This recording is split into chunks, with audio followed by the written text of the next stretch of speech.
Hello, everybody, and welcome to this interview. I'm very fortunate to have two people from Krome Studios here to talk about the Tasmanian Tiger, the very Australian series of 3D platformers that has recently resurfaced. So we have with us today Lindsay. Hello, Lindsay. G'day, how you doing? Thank you very much for being on. And we also have Steve. How is everyone? Good, good, good. So, Lindsay, you're the producer, aren't you, of the series? Sorry, I just got to get your titles right before I launch into the questions.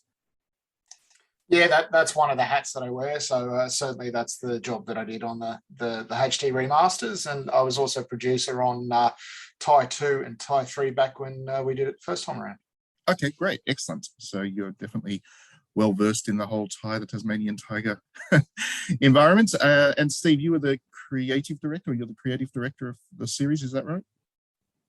Yeah, I've been with it since the beginning. I created the character designs on Tie and stuff, and yeah, it's me. Okay, great. So maybe you can start. I'll ask a question to you first. I mean, where did the idea for the Tasmanian Tiger come from? That's the easy question, I guess. Well, back in the early 2000s, the whole platformer genre had basically disappeared. No one was really making them, and things had sort of gone from the early PS1 titles where it was all very action orientated, more like late teens, early 20s players. And we really wanted to do a platforming game, but we sort of had given up on it at that point. And Robert Walsh, who's the CEO, came back from visiting a friend who worked at Sony. And Sony, he said, Sony's making some 3D platforming character games. And like, we were then sort of, this is like Friday afternoon, right? And we sit around we call it the Blue Room. It was basically the couch area of the office. And there's a bunch of us sitting around going, oh, yeah, if we were going to make a 3D platforming game, what would we do? And it's like, it was this unanimous, oh, it should be a Tasmanian Tiger. It's like, everyone's like, yep, that's it.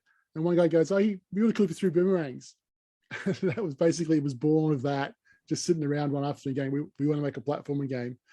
And we went home over a Christmas break and threw some stuff together and came back and was showing everyone around the office, and everyone got it.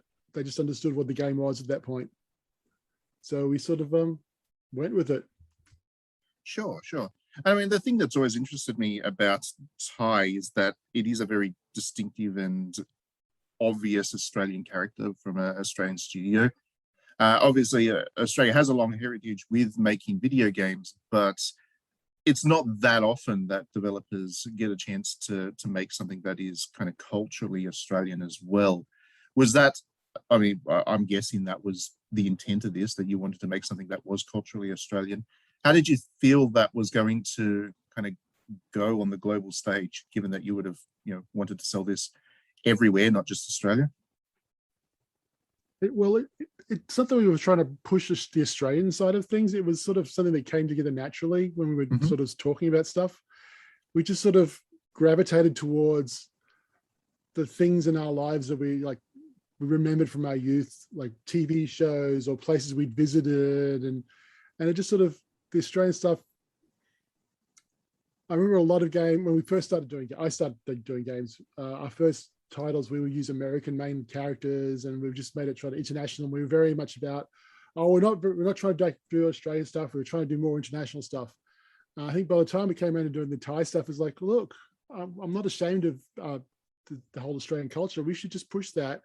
And it was the same for everyone else. It's like, we started having fun with it. We joke around with all the basically cultural in-jokes. And then it's sort of, again, it's just sort of one of these things that just naturally fit. We didn't try and force anything. It was like, oh, let's have this koala character is a bit like Julius Sumner Miller, who used to do the old, TV show stuff. Why is it so? It's like, stuff like that started appearing, and it's like, it just fit beautifully. So when we started showing it to American publishers, they were like, oh, this is really cool and different. And then they were like, can you push that more, make it more Australian? And we were like, sure. Do you think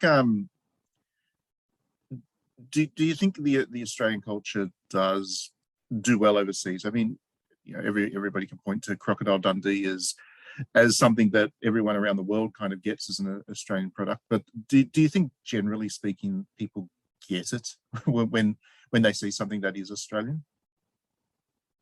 Yeah, I think so. You got to remember that people play games, or they'll tell you the whole backstory to the whole world of Lord of the Rings, and that's not something they deal with. So people are fine with coming across new stuff as long as you present it in a way that they can understand. So it's just give them information. Sure. Okay, I so think, yep. sorry, I think part of the beauty of it as well is that for a lot of the Western audience as well, Australia is like safe but different. Like it's just familiar enough that they can relate to it at a base level, and then that means that all the things that are the Australian twists aren't completely out of the ordinary to them. Yeah, sure, gotcha. Okay, so moving forwards, I know that the Krome has gone through various transitions over the years since, and the games industry itself has also changed a lot in the years since. What was the idea at what point did you realize, is the question I guess I want to ask you, what point did you realize that there was legs for a HD remaster of the Tasmanian Tiger? Well, Lids was pushing for it for a long time back when we were doing what was to become Tie 4. There was plans to try and do a Tie iPad stuff. And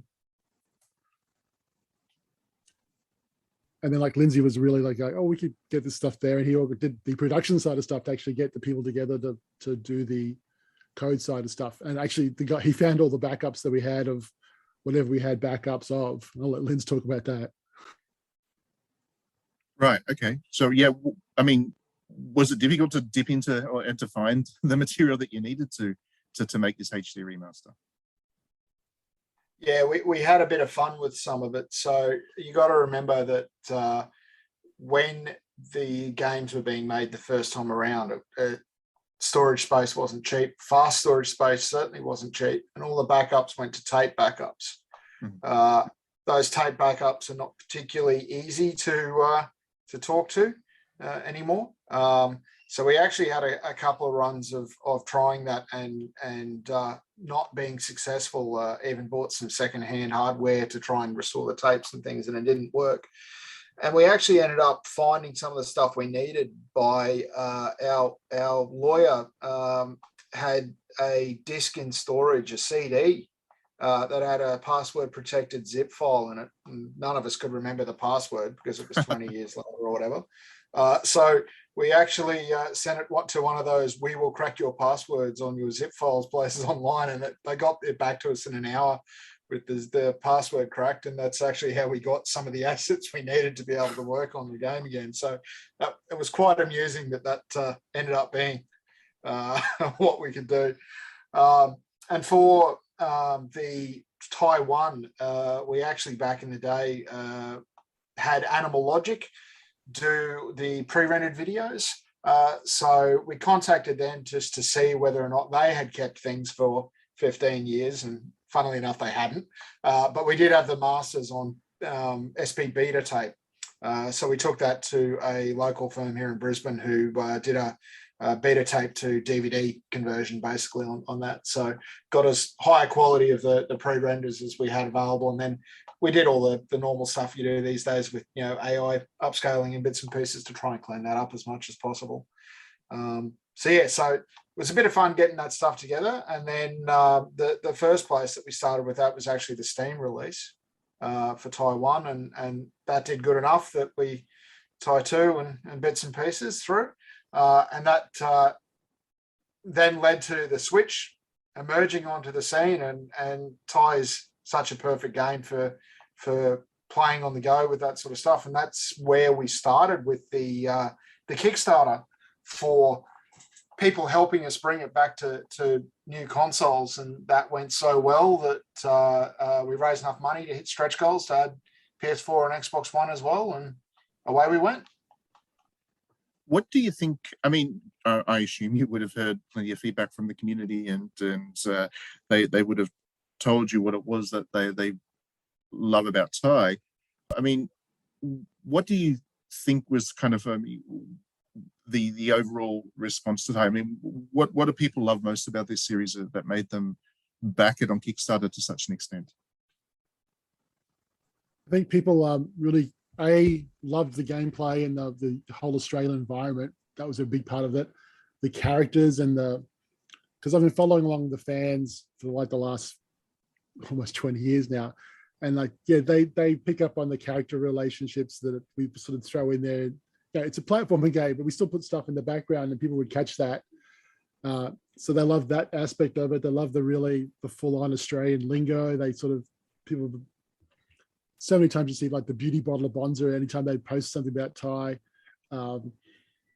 Yeah, I think they just love the whole feel of the thing. So they were very keen to see more of it or see it again in HD, which is we were happy to do. Sure. And we have obviously Thai and Thai 2 on the consoles. I think those are the two that are on the Switch right now. What's next? I mean, you're looking at Thai 3 for the Switch as well? At the moment, we're not really looking at anything because our big thing is to finish off the Kickstarter, to the Thai 2 Kickstarter rewards and everything. So sure.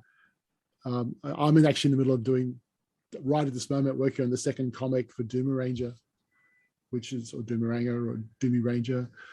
Like, I have about 6 different pronunciations for that. It's just like a comic that's basically a setup for Thai, a Thai 5 if we ever do a Thai 5. Like, we'd love to do one, but nothing's definite yet. So I'm just setting up the universe, like what's happened for Thai a couple of years later, 10, 15 years later, what's the world like, setting up new characters and some new situations so that if we do get to do Thai 5, we can hit the ground running. Because like I said, that's the character stuff is the stuff that people like in the back. Well, I say that as a character designer, so they love the characters because that's the stuff I pick up on. But yeah, so doing more of that and just expanding the universe that way for future plans. But with Thai 3, there's just technical issues with like there's no translations for half the languages, and right. While we do have it on Steam, it's like it's not obviously when you do sequel, sales drop off, so we don't know if it's going to have the numbers to make it worthwhile to make yet. Obviously, we'll see how we go with the physical sales, which would be a really good barometer of is it worth doing or not, I think. Sure.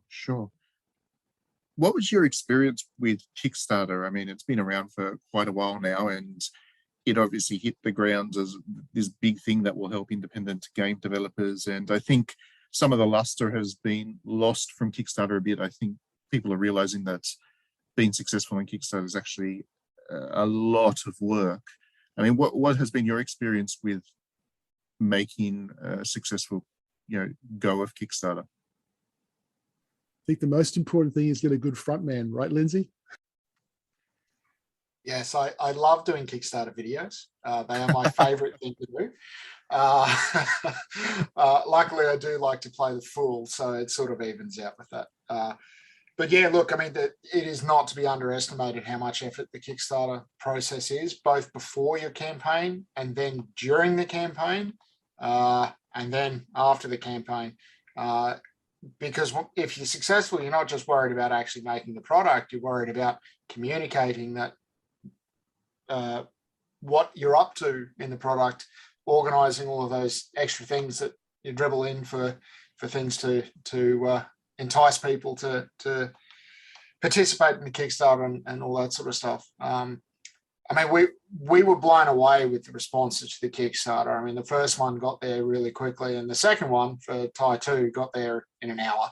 Part of that's also is that I think that unlike some products that you've seen on those sorts of crowdfundings, we weren't talking about it being a ridiculously high number for that because it was assistance to get there to get the products made and to engage the fan base and let them contribute and stuff. And we got feedback from people who backed us as how things were controlling and various options and things like that in the game. And we've taken that stuff to heart from the community, and we've released patches where we've made changes based off community feedback and things like that as well. So all in all, the Kickstarter process has been great for us because it's let us talk to our hardcore fans that love the property as much as we do, which means we can make a better product. Sure. And I mean, I guess one of the proofs beyond the Kickstarter itself that you've got a real community behind this game and what it represents, I guess, is that funding thing that you did for the Save the Bilby Fund. I just noticed that you raised nearly double your goal in terms of that particular charity initiative. So it looks to me like you do have a very active community still that is still very vocal and still very supportive of the games. Yeah, absolutely. That was a fantastic thing that was put forward from Robert Walsh, our CEO, and Ashley as well for getting that together to help the Bilbies. And one of the funniest things from that is that we actually had communication from people when that stuff started going, what, wait, Bilbies are real? They honestly thought that we made them up for the game and they didn't even know that they were real animals. So, from that perspective as well, I mean, it's just another talking point out there. And it's great that we managed to raise just over $5,000 for them as well. And I'm sure that'll help them out a heap with some of the stuff they're doing to try and increase the population numbers and hopefully see a few more places where we can reintroduce the Bilbies to their original distribution, seeing as they've been hammered a little bit from domestic invasions. Yeah, absolutely. And I guess that kind of segues into the next question I want to ask you. As an Australian developer, do you think it's important to give back to, I guess, the broader Australian community? I mean, we have such a small development industry here. It's growing and it seems like it's on a good trajectory, but it is a very small one. Do you think it's important that we band together and are seen as kind of good citizens for the Australian broader community as well?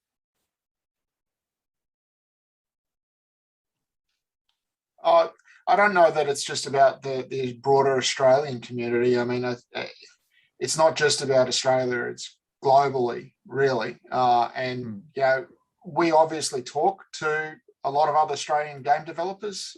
We all know each other.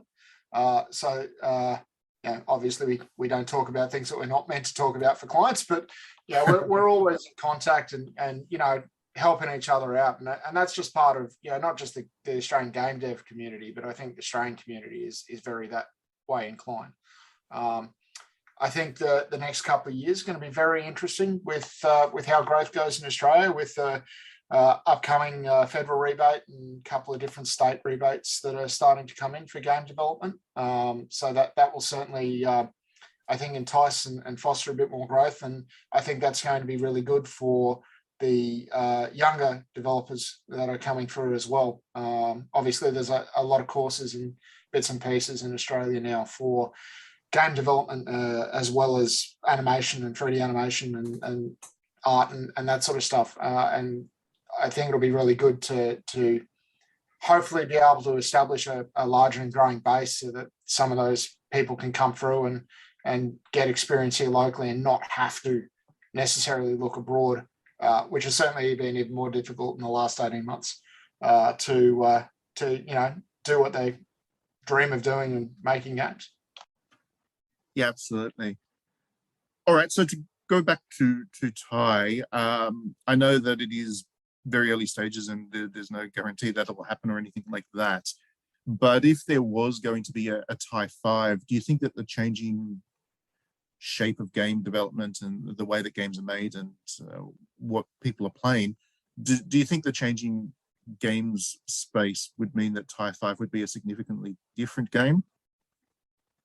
No, not at all. Actually, if we do a Ty 5, it will be, we keep talking about going back to the stuff we liked from the earlier games, like the structures of Ty 1, some of the environment stuff of Ty 2 and 3. It'll be, even when we did the Ty 4 2D game, we were still looking at what made Ty, what made Ty a Ty game is probably a better way of saying it. There's stuff that you want to have in there. And I think that old school gameplay, look, we're not going to go in to put in loot boxes or a lot of stuff that's like a huge open world multiplayer game with skins, because we don't have the team size to do all that stuff, and it wouldn't really feel like a Thai game. It's more about Thai's more about the world exploration and the environments and the single player interactions. Even though like 10 years ago I had the idea for like a MMO style Thai game where it was group play and stuff as a platformer, I don't think that's the way to go for this series. It's got to hold true to its nature and what Thai's about. So it'd be like, while a new Thai would look spectacular with the new graphical effects and stuff we do, and the amount of memory you've got to play with is, I mean, Linz will tell you with Thai, the previous Thai games, memory was always an issue, just trying to fit stuff in. So with like, if you were doing like a PS5 or Xbox Series X Thai in 4K with like these huge environment vistas that you can see off the distance, and there's all the, it's a forest of trees or actual trees, not just a 2D painting. You'd have critters running around, you have just cool stuff happening, but it's still basically Thai running around throwing boomerangs and interacting with the environment. But what an environment it would be to explore. It would just be amazing, and characters that don't look like, well, like PS2 level polygons and stuff. They can have proper interactions with the character. But other than that, it would still be a Thai game. So that's my take on it. I have a certain amount to say, but not the final word. And also improving and increasing the interaction of the boomerangs with the environment would be the big thing, because I think that's the stuff that would make it feel like Thai still, but still be that, in the next step up.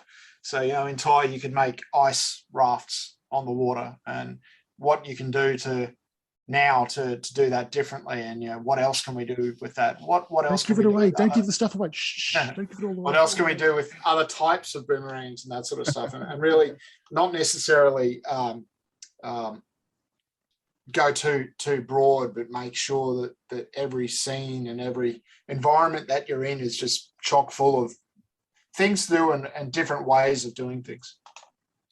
Yeah, that's pretty much it. Just the depth of stuff in the environment is, you've got the broadness of the environment and there's the depth of gameplay in it. And that's just the little detail-y stuff that we used to have in Taiwan that was really, Taiwan and 2 and 3, that was really cool. Okay, sure. All right, so just to wrap this interview up, I guess I'll ask you both the same question. I mean, can you tell me, for people who may be new to Thai with this physical release that's just about out, or even, just from your own background and your own experiences, what is your favorite moment of Thai that people should be looking forward to? What kind of is emblematic of the Thai experience for you? On the snow levels, sliding down the hill and trying to slide onto the fractured ice to get the cog. It's my favorite. I don't know why that's my favorite, but it's one of my favorite bits, just because it uses like basic physics and that whole gameplay stuff, and you've got to try and get the angle just right. You don't need to do it that way, because in Thai there are other options, like you can come back later and make an ice platform to get out there. But it's just the thing that running down there and sliding there is just this cool little, wasn't specifically designed that way, but it just popped up in gameplay. It's like, it's one of those features that's what makes Thai really cool. There's the stuff that happens that we didn't plan on. Actually, I did want to quickly, since you mentioned that, before we get to your answer, Lindsay, but snow levels in an Australian game, that's always amused me just on its concept alone. Well, you've never gone skiing? Well, it's just not something you really associate with Australia, right? I mean, I know there's Threadbow there, but it's not. Oh. It's not just something that people think when you say Australia to people. Snow levels, I don't imagine, would be high on the list of things they thought of. The snow levels got added pretty much because we had to take the swamp levels out, because swamp levels are too generic. So being in Brisbane, everything on the coast here around the river is basically mangrove swamp. So it's pretty natural to put that in. Yes, the Gold Coast has beaches, the Sunshine Coast has beaches, Brisbane has swamp. Mangrove swamp was the first level we put into Thai, but the American publishers are going like, that doesn't seem very Australian. So we have, okay, well, we'll have snowy mountains, because that's what they're called. They are called the Snowy Mountains. It's not like, so it's like, we did a hard push, like, you can't have snow in Australia. It's like, yes, we have snow. We're a country as big as the United States. We have snow, we have deserts, we have rainforests, we have everything. So yeah, we had a kind of, it wasn't a big fight, but we did have to fight for that. Gotcha. But yeah, for Lindsay, what's your moment from Thai? What should people be looking forward to when they play it for the first time? For me, for the first game, I think it's still when you rescue Elle, get up to the top of Danger Spire and look around, and the whole environment there is with the Great Barrier Reef and the water and stuff, which was painful to make run the first time around, but it still just was that, you know, you get up there and then you turn around and the whole thing's there and open and looked like the Great Barrier Reef. That's still one of my best bets from Taiwan, I think. Great. All right, then I think we'll give the interview a wrap here. I want to thank you again for your time and having a chat with me, and all the best with the physical release of Thai. I hope it does well for you, because what you just said about Thai 5 does sound good to me. I'd be definitely interested in checking that out if it happens. So yeah, thank you again for your time, and all the best. Oh, it's been a pleasure. No worries.